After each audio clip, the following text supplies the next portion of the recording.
millions of years later, naked apes evolved to hypertrophy beings with little clever hands. And we dug out the gold, we dug out the silver.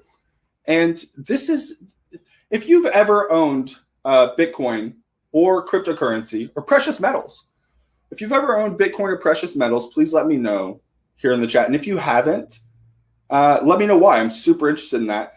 Like Ira said, hers is Tezos because she feels we can still become billionaires with that one, and she feels we've missed the train on Bitcoin. I say we're still really early on Bitcoin, and mind you, I've been collecting Bitcoin for a decade nearly. So as these other common metals were used for like tools and creation and jewelry and passing of value, what we wound up doing is we stored things like as a treasure, as a wealth.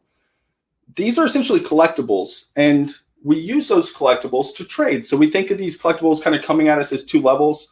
One is that people transfer gold and silver to each other in order to satisfy like important obligations or to obtain items of more direct and obvious use, food, whatever, right? So we think of us of collectibles in this sense coming at two different levels. One's like railroads to trains, or like pipelines to oil that they carry. The most basic inner layer is that basic metal itself. So why is this about Bitcoin? What does that have to do about Bitcoin? Here's the point. I'll write this down. I feel like this is a point worth writing down. Point one. It's finite.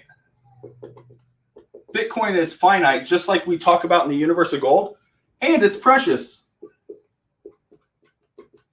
It can be destroyed just like gold, but it's much easier to carry in your pocket.